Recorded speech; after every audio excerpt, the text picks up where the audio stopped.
Que Dios les bendiga, hermanos. Qué bueno es el Señor, amén, que nos concede estar en este día aquí en su casa. ¿Qué le parece si así como están sentados, oramos pidiéndole al Señor que su palabra, que es una verdad que siempre bendice, en esta tarde no sea la excepción, y bendiga nuestra vida?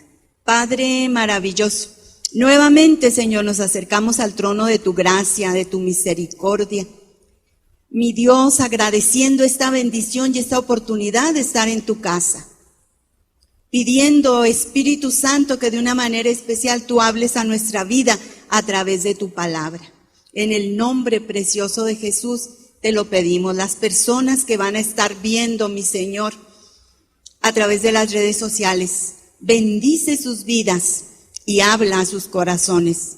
En el nombre precioso de Jesús te lo pedimos, Señor. Amén. Quisiera invitarle a leer en el Evangelio de Mateo, en el capítulo 17. Vamos a leer del verso 24 al 27. ¿Ya tiene ahí la palabra, hermanos? Mateo 17, del 24 al 27. Dice la palabra: cuando llegaron a Capernaum, vinieron a Pedro los que cobraban las 2 dracmas y le dijeron: ¿vuestro maestro no paga las 2 dracmas? Él dijo: sí. Y al entrar él en casa, Jesús le habló primero, diciendo: ¿qué te parece, Simón? Los reyes de la tierra, ¿de quiénes cobran los tributos o los impuestos? ¿De sus hijos o de los extraños? Pedro le respondió: de los extraños. Jesús le dijo: luego los hijos están exentos. Sin embargo, para no ofenderles, ve al mar y echa el anzuelo, y el primer pez que saques, tómalo, y al abrirle la boca hallarás un estatero. Tómalo y dáselo por mí y por ti. Fíjese que si nosotros leemos el capítulo o en el versículo 22, dice la palabra al principio del versículo, dice: estando ellos en Galilea. O sea, Jesús y sus discípulos estaban en Galilea. Pero vea, en el versículo 24, que fue el que empezamos a leer, dice: cuando llegaron ellos, o sea, partieron de Galilea a Capernaum. Dice: cuando llegaron a Capernaum. Capernaum era una ciudad que estaba a un lado del mar de Galilea. El mar donde Pedro ejerció su labor, ejerció su oficio como pescador. Fue ahí, en el mar de Galilea, donde Pedro fue llamado por el Señor, cuando el Señor le dijo que él lo haría pescador de hombres. Entonces, Mateo 4, el versículo 18, fíjese, dice la palabra: andando Jesús junto al mar de Galilea, vio a 2 hermanos, a Simón llamado Pedro y a Andrés su hermano, que echaban las redes en el mar, porque eran pescadores. Y les dijo: venid en pos de mí, y os haré pescadores de hombres. Y vea la respuesta de ellos. Dice: ellos entonces, dejando al instante las redes, les siguieron. Y fue ahí, en la ciudad de Capernaum, en ese mar de Galilea, donde aconteció un milagro extraordinario que estaremos viendo en esta tarde. Yo quiero compartir el tema impresionante, porque es algo lo que sucedió en los versículos que hemos leído. Es algo impresionante. Cuando hablamos de la palabra impresionante, es algo que causa, dice el diccionario, impresión o asombro o admiración. Entonces, que nos impresione el Señor con su palabra en esta tarde.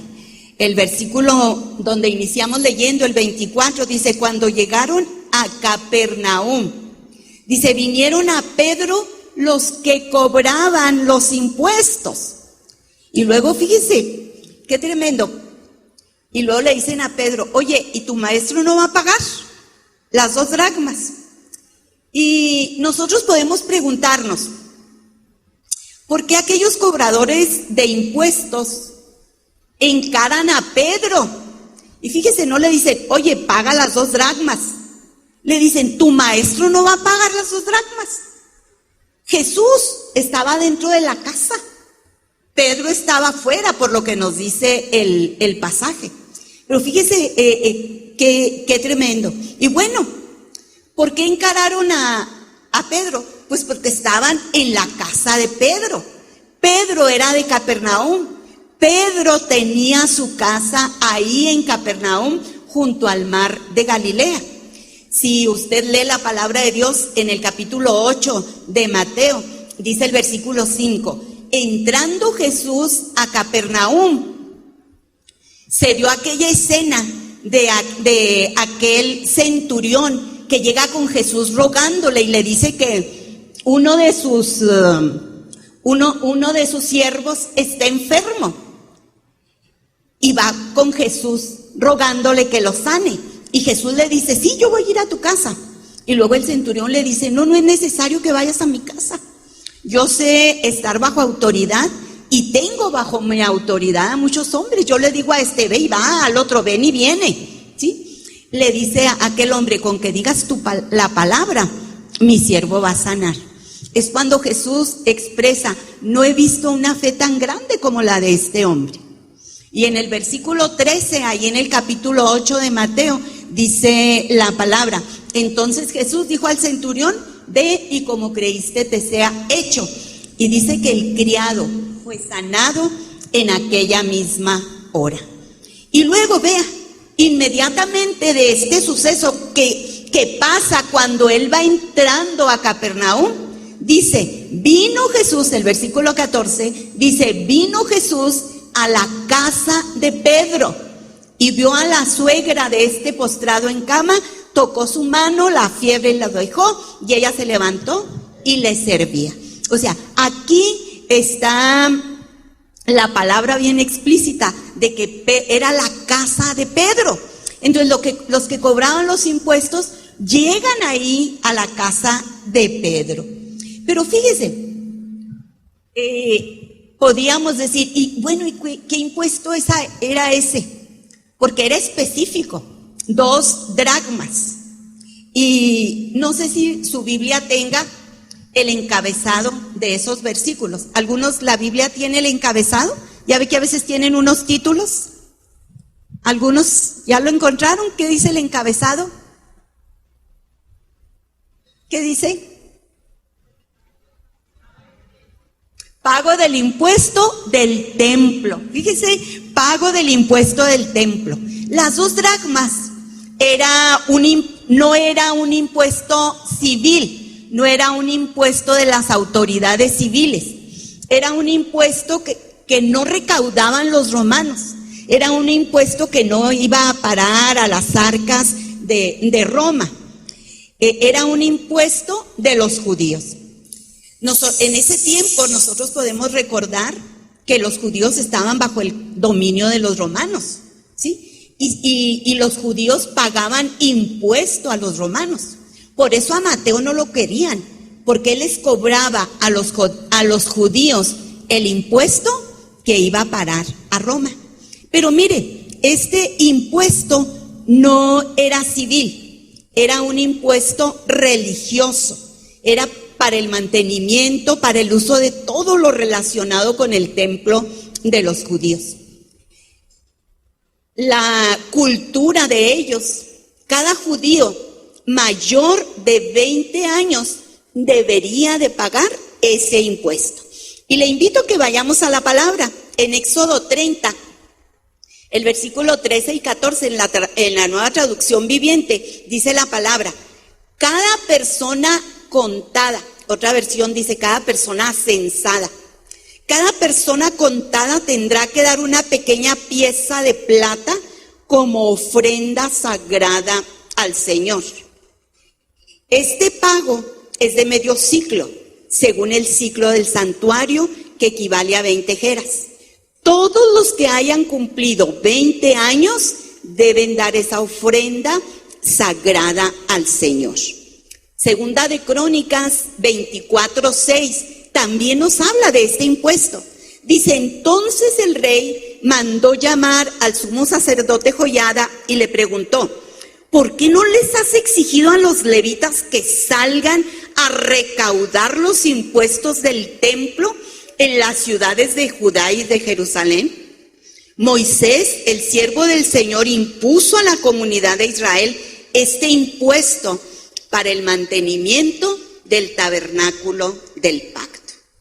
Entonces era un impuesto que pagaban los judíos, que se recaudaba para el templo. Yo me imagino, esta es mi imaginación, que los cobradores de ese impuesto, yo creo que eran descendientes de los levitas, me imagino que han de haber andado de casa en casa, sí, cobrando el impuesto, y en esta ocasión llegan a la casa de Pedro, ahí en Capernaum, y luego le dice, pero vean con la pregunta, ¿por qué tu maestro no paga las 2 dracmas?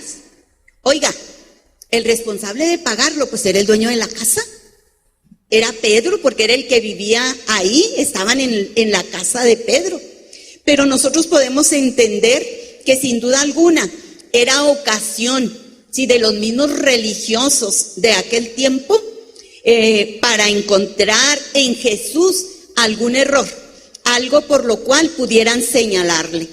Por otra parte, vea usted cómo Pedro compromete a Jesús. Cuando ellos le hacen la pregunta, oye, ¿y tu maestro no va a pagar? Pedro inmediatamente dice, sí. Fíjese, debemos preguntarnos si la respuesta de Pedro fue con conocimiento de causa. O sea, si él sabía que Jesús traía dinero para pagar el impuesto. Porque nosotros podemos entender que si era alguna responsabilidad que él tenía, como que Jesús tenía por ser judío, él iba a cumplir. La palabra de Dios, hablando de Jesús, dice que él fue obediente en todo, hasta la muerte, dice, y muerte de cruz. O sea, sin duda alguna, nosotros podemos inferir, podemos imaginar que Jesús era obediente en el pago de aquel impuesto, porque siempre cumplió con todos los asuntos terrenales. Pero lo cierto es que no sabemos en qué se basó Pedro para decirles que Jesús pagaría el impuesto.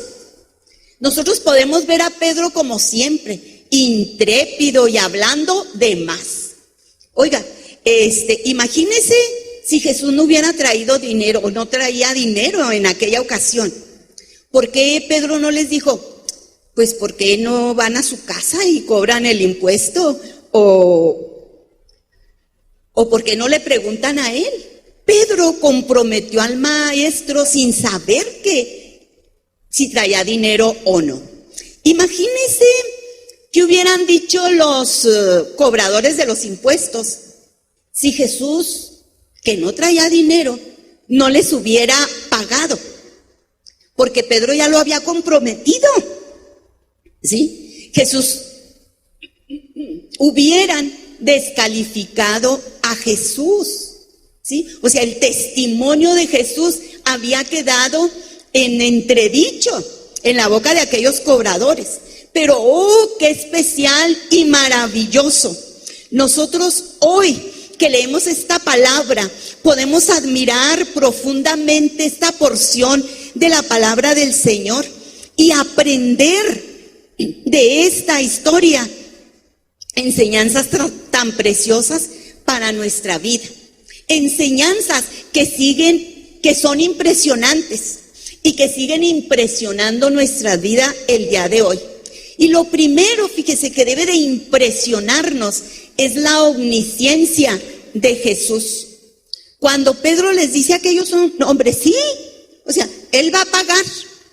Y luego dice que entra, dice el versículo 25, y al entrar Pedro, en casa, fíjese, dice, Jesús le habló primero, diciéndole, O sea, Jesús se adelantó a que Pedro le contara lo que había pasado afuera de su casa, porque Jesús sabía que su amado discípulo había sido abordado maliciosamente.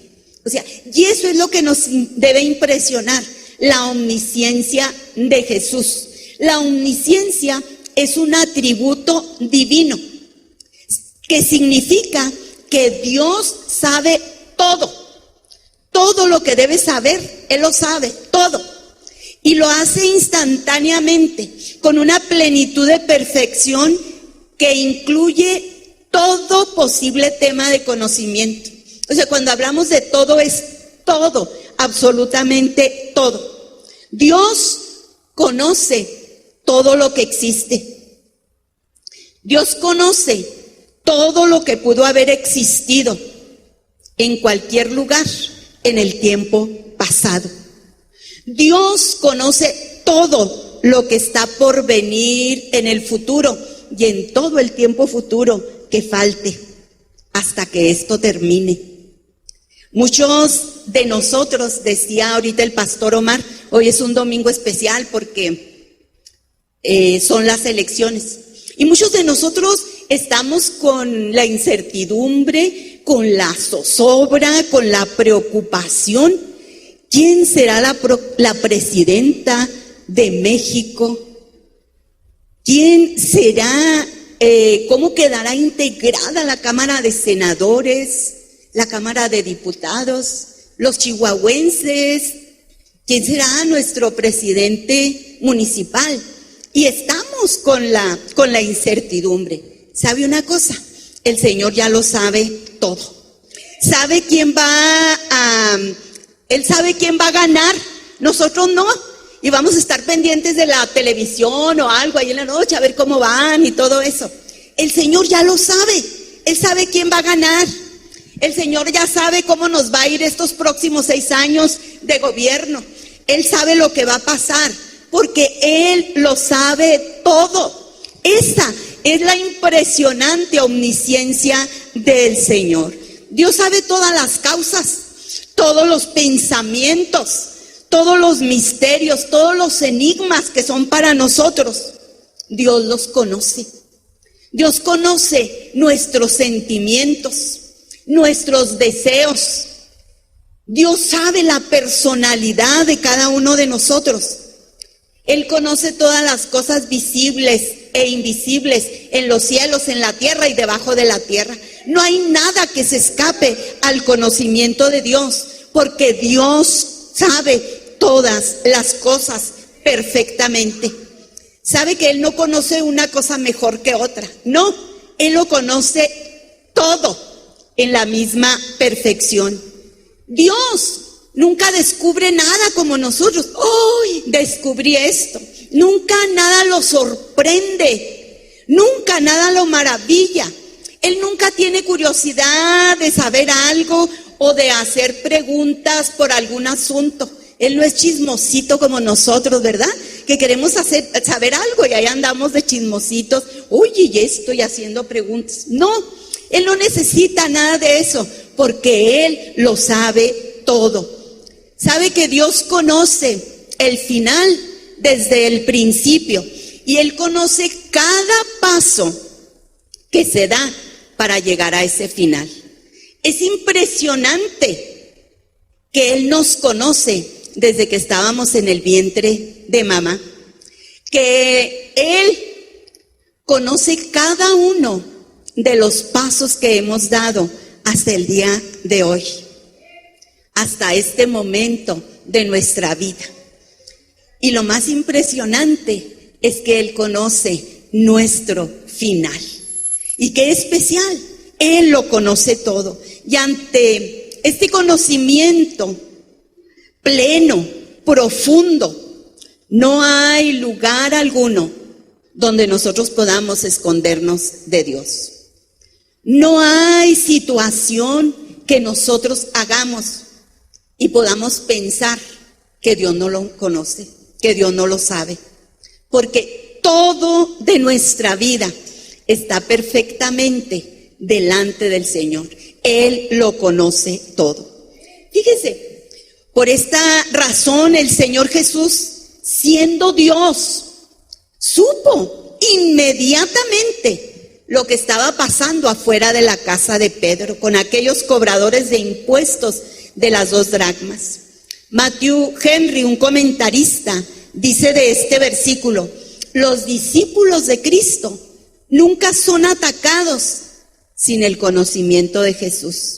O sea, cuando recibimos un ataque en nuestra vida, hermanos, el Señor ya lo sabe.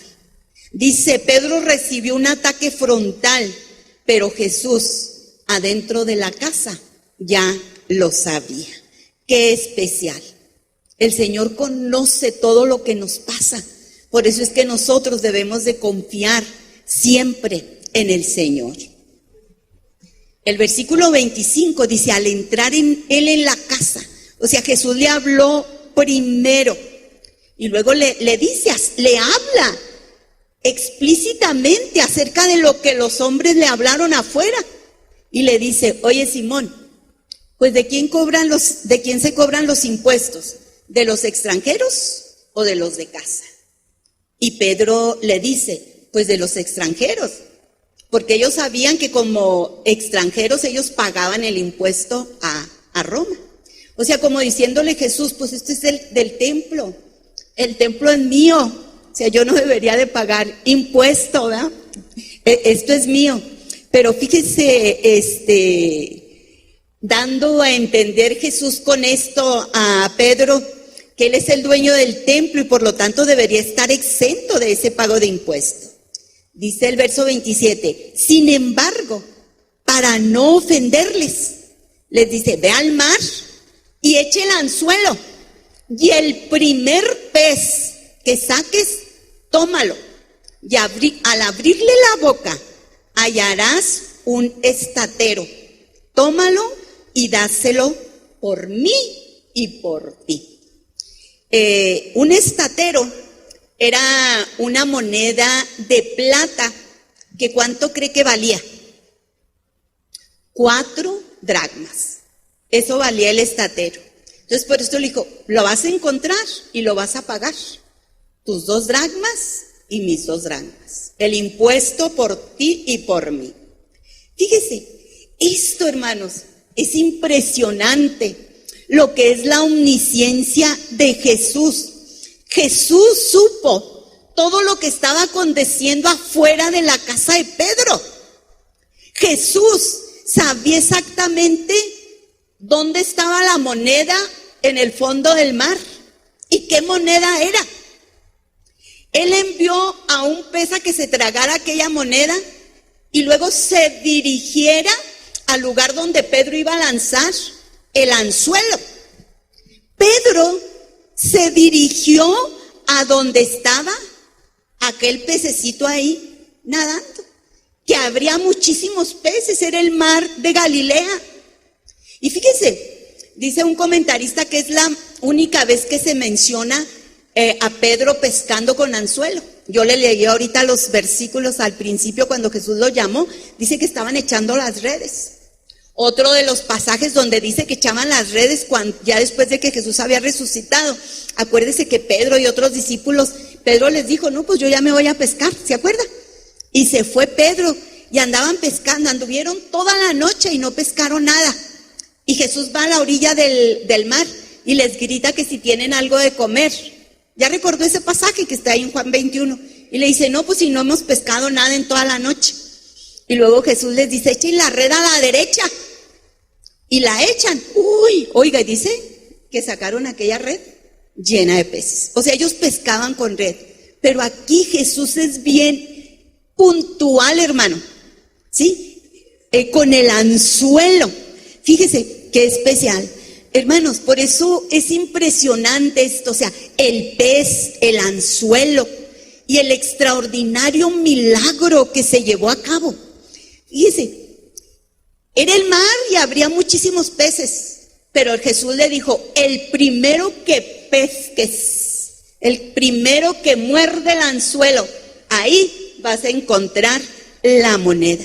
Y esto, hermanos, no era producto del azar, sino de la impresionante providencia divina. En la omnisciencia, el Señor conoce las necesidades y el Señor siempre va a proveer para las necesidades. ¿Sabe usted qué es la providencia divina? Dice que es la actividad de Dios por medio de la cual en abundante gracia y benevolencia sostiene a sus criaturas en una existencia ordenada, dice, para su gloria y el bienestar de su pueblo. La providencia divina consiste en su constante cuidado y gobierno absoluto sobre toda la creación. Por eso, hermanos, Él sabía lo que iba a pasar en aquel pez, lo que había, porque Él tiene control de todo y todo esto es para su gloria y para el bien de su pueblo. La providencia divina es la disposición anticipada o prevención que mira o conduce al logro de un fin.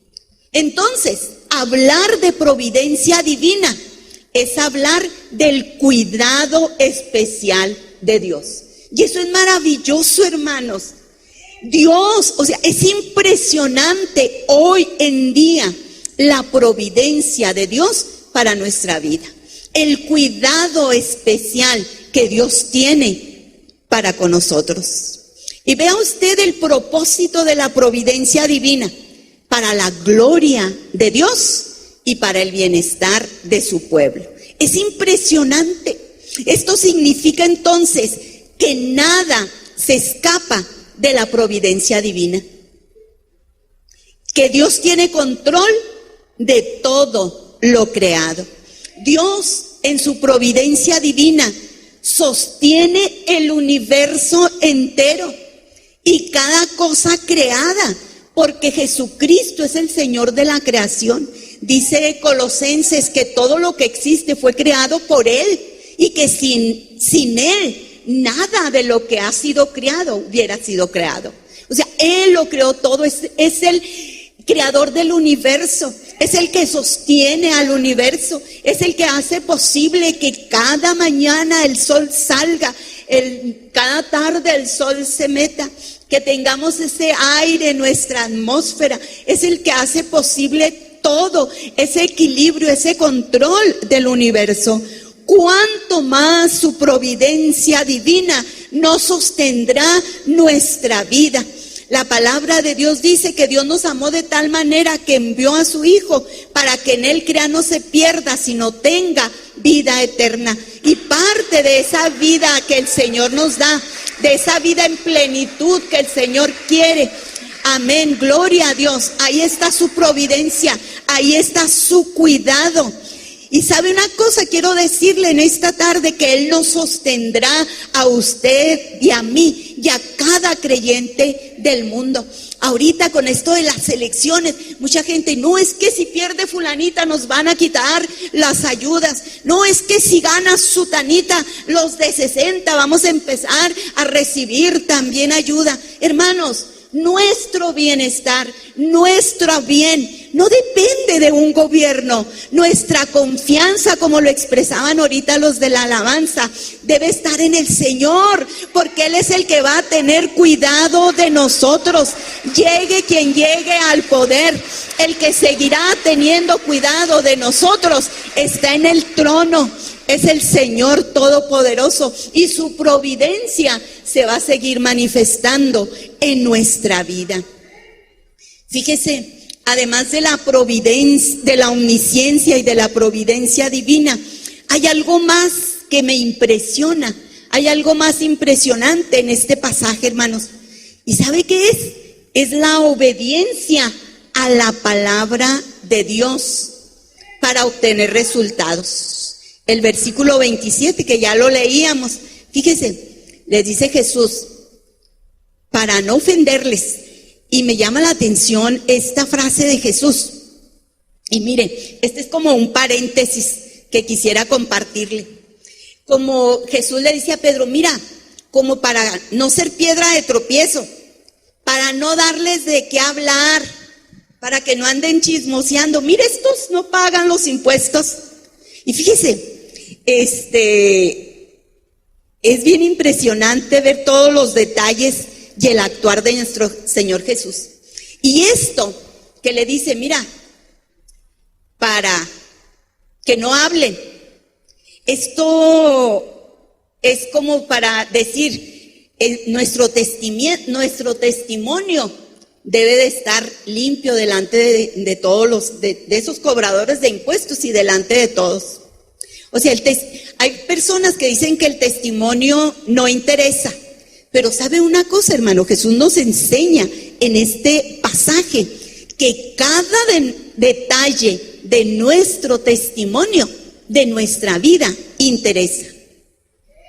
Es interesante, hermanos, la forma de hablar. Nosotros como creyentes debemos dar un buen testimonio con nuestra forma de hablar. ¿Usted recuerda a Pedro? Cuando va, que arrestan a Jesús y luego dice que va y llega ahí donde están todos, pues era la chirinola del día, hermanos. Así como hoy son las elecciones, en aquella noche pues era de que Jesús ya había sido arrestado y todo lo que había pasado, aquel que le cortaron la oreja. Imagínense la chirinola en grandes. Y llega Pedro ahí medio querer pasar desapercibido, cuando le dicen, oye, yo te conozco, tú andabas con él. No, yo no. Y no, sí. ¿Y se acuerda lo que le dice una criada? Tu forma de hablar es como la de ellos. Qué especial, hermanos, que la gente pueda distinguir nuestra vida por nuestra forma de hablar. Que no podamos ser confundidos y hablemos como hablan todos los demás, sino que demos testimonio con nuestra forma de hablar, con nuestra forma de vestir, hermanos. Hay veces, desde que me hackearon mi Facebook, pues ya tengo muy pocas gentes en mi nuevo Facebook, pero hay veces me aparecen en los estados porque no busco, pierdo mucho tiempo si entro a Facebook. Y hay veces me aparecen en los estados de personas que conozco, situaciones que de verdad, hermanos, no damos testimonio de quiénes somos y de qué es lo que hacemos. Debemos dar testimonio en nuestra forma de vestir, en nuestra forma de tratar a las personas, en la forma de comportarnos en cualquier lugar donde estemos, porque nuestro testimonio importa, porque Dios conoce todas las cosas, porque Dios nos ve. A lo mejor no nos ven los pastores, no nos ven los hermanos de la iglesia, pero Dios lo ve todo y lo conoce todo, hermanos. Entonces, hermanos, cuando se trata de dar testimonio, cada detalle de nuestra vida importa. Fíjese, le dice, sin embargo, para no ofenderles. Y luego ya cierro el paréntesis de esto que quería compartir con usted. Fíjese, le dice a Pedro, ve al mar.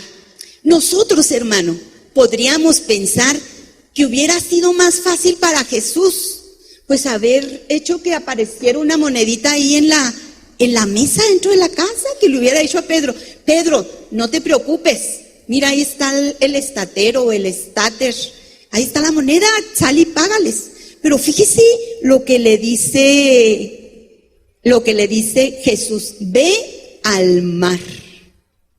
Y luego, esto me impresiona, porque aquí la obediencia de Pedro. Porque Pedro, hermano, siempre andaba objetando todo, refunfuñando, pero aquí, hermanos, Pedro no protesta. Fíjese, Pedro no le dice, oye, Señor, pues yo toda mi vida he sido pescador y nunca me he encontrado un pez con una moneda. No, pues yo ya me hubiera hecho rico si los peces tuvieran monedas, yo sería riquísimo. No le dice, o sea, Pedro no objeta nada de eso, hermanos. Aquí esto me impresiona ver la obediencia de Pedro a la palabra de Jesús. Fíjese, la palabra de Dios, estos versículos que leíamos, no nos dice, y Pedro fue y sucedió como Jesús le dijo, porque se termina el relato ahí en el versículo 27. Pero nosotros, hermanos, por la fe, nosotros podemos creer que esto sucedió, que esto fue lo que pasó. ¿verdad?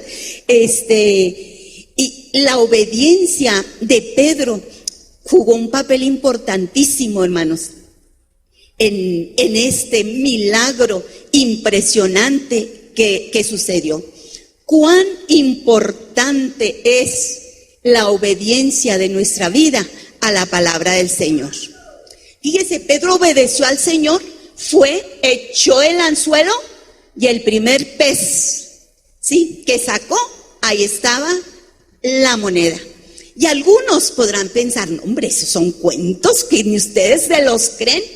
Nosotros lo creemos, porque el Dios en el que nuestra vida está fundamentada, el Dios en el que hemos creído, el Dios que ha cambiado nuestra vida, nosotros somos un testimonio viviente del poder de Dios, y por eso nosotros lo creemos. Hermano, qué maravilloso saber que Dios es un proveedor extraordinario. Impresiona la manera en que Dios provee lo que nosotros necesitamos. Hace muchos años, como 47 yo creo, que usted ha escuchado a veces el testimonio del pastor cuando él llegó a San Francisco del Oro. Él iba a prueba por un mes como pastor. Y dice que cuando se estaba cumpliendo el mes, él le dijo al Señor: Señor, si es tu voluntad que me quede, yo necesito una máquina de escribir, de aquellas maquinitas. ¿Se acuerda que los baby boomers que usamos maquinitas de escribir? Dice, pues yo necesito una para escribir mis sermones. Si llega alguien y toca la puerta trayéndome la máquina, es porque es tu voluntad que me quede. Y se cumplió el mes y no llegó la máquina. Y dice que él estaba orando y le dijo al Señor: bueno, Señor, pues yo me voy, yo te dije que sí, que la prueba de que yo me quedara era que si alguien me traía la máquina, y nadie vino a traerme la máquina. Y lo dice que el Señor habló en su mente y que le dijo: yo te he dado para que vayas y compres esa máquina. Pues ya fue, contó su dinerito y se fue a Parral, esto en San Francisco del Oro, y se fue a Parral, allá en los pasitos de Parral. Y anduvo, y había un lugar donde nomás había una máquina. Y pues entró, y luego ya dice que la máquina tenía el precio de 2,500, pues era mucho dinero en aquel entonces. Y luego él nomás llevaba 2,200 pesos, era lo que tenía. Y ya estaba, no sé si los que usaron aquellas máquinas de escribir, que tenían una tapa así encima que se cerraba, una tapa gruesa. Y luego le dice el Señor: pues es la única, mire, nomás que la tapa, la máquina está nuevecita, está en perfectas condiciones, nomás que lo que está un poquito averiadito es la tapa. Pero mire, por eso la tenemos en descuento, de 2,500 en 2,200 pesos. Y era lo que él llevaba, hermano. Pero este tremendo quería la moneda sobre la mesa, quería que le llevaran la máquina a la casa. Cuando Dios nos dice: ve, ¿verdad? Le dijo a Pedro: ve. A veces tenemos que accionar, ir, movernos para que esa provisión de Dios llegue a nuestra vida. Porque, hermano, hoy en día Dios sigue impresionando. Elba, cuando se pone y nos cuenta los testimonios de cómo Dios impresiona la vida, bien tremendo, pero ahí se los contará ella, yo no. Lo que sí quiero decirle, hermano, es que Dios sigue impresionando las vidas. Dios quiere impresionar su vida. ¿Sabe una cosa? Dios nunca nos va a dejar, aunque el enemigo venga y nos trate de acorralar, ¿sí? Y luego que eres cristiano y mira lo que estás pasando. Hermanos, antes de que usted esté pasando, llegue lo que usted esté pasando, Dios ya la sabe. Pero ¿sabe una cosa que especial? Que el Señor ahí está para fortalecer siempre a nuestra vida, para ayudarnos. El Señor nunca nos va a dejar, téngalo bien en claro. El Señor nunca nos va a dejar. El Señor siempre va a tener cuidado de nosotros. Él no es un Dios lejano. Él es un Dios que está tan cerca de nosotros, hermanos. Aquí pegadito a mí, aquí está el Señor conmigo, aquí está el Señor. Es un Dios que conoce mi sentir, es un Dios que conoce mi dolor, es un Dios que conoce mi necesidad y que conoce su necesidad. Pero es un Dios que sigue impresionándonos día con día, hermanos. Dios sabe cada una de nuestras necesidades. pero Él quiere que nosotros podamos confiar en Él y que podamos decir como el salmista: Jehová es mi pastor y nada me faltará. Mientras Él sea lo primordial en nuestra vida, hermanos, nada nos va a faltar. Nada, nada. Dice la palabra que busquemos primeramente el reino de Dios y su justicia, y todo lo demás va a venir por añadidura. Busquemos a Dios y dejemos que Él impresione nuestra vida con todas las bendiciones que tiene para nosotros. ¿Sabe una cosa? Dios seguirá proveyendo de una manera extraordinaria a nuestras vidas. Dios seguirá proveyendo para cada necesidad. No importa de qué índole, hermanos, de qué índole sea su necesidad. Nadie más como nuestro Dios puede ayudarle. A mí cómo me gustaría poder ayudar, pero no puedo. Pero Dios, hermano, tiene todos los recursos para todas las necesidades. Ay, hermana, pero si usted supiera cuál es la mía, para la suya Dios tiene el recurso, porque Él es el Todopoderoso y Él sabe cuál es la necesidad. Pero Él desea que nosotros también activemos nuestra fe, nuestra confianza en Él, nuestra dependencia de Él. Y ahorita lo cantábamos, pero que no sea solamente un canto de la boca hacia afuera. Chicos de la alabanza, ¿quieren pasar? Sino que podamos decirle realmente al Señor: en ti confiaré, porque de una cosa, hermanos, yo estoy tan segura: Dios ha sido fiel. Dios es fiel y Dios seguirá siendo fiel, hermanos. Y creemos, hermanos, que Él nos impresionará nuevamente, que lo volverá a hacer. Hermano, ¿cómo no? Si Él abrió el mar en el desierto, ¿usted cree que no podrá resolver la situación por la que usted está pasando? Claro que nuestro Dios puede. Dice la palabra: Dios pues suplirá, mi Dios pues suplirá todo lo que les falte, todo lo que necesiten, conforme a sus riquezas en gloria. Y si hay alguien que es rico y poderoso, es el Dios al que nosotros servimos. Entonces, Dios sabe que nuestra fe a lo mejor se ha debilitado, que nuestra confianza en Él ha mermado, pero en esta hora Él quiere impresionarle y Él quiere que usted salga de este lugar lleno de su presencia, de la confianza en el Señor, que salga de aquí dispuesto a dejarse impresionar por el Señor y que usted pueda contar las maravillas que Dios va a hacer en su vida. Amén. ¿Quiere ponerse de pie?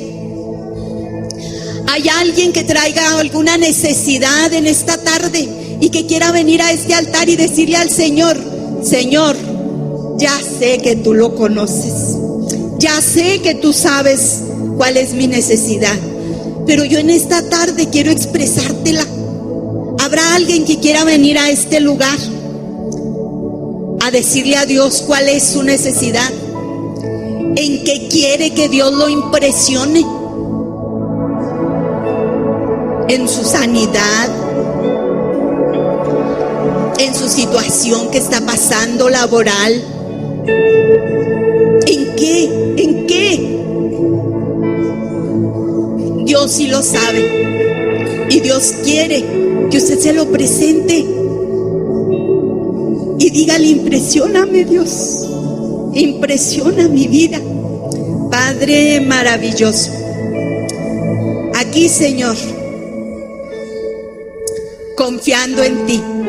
Aquí mis hermanos en el altar, expresándote, mi Señor,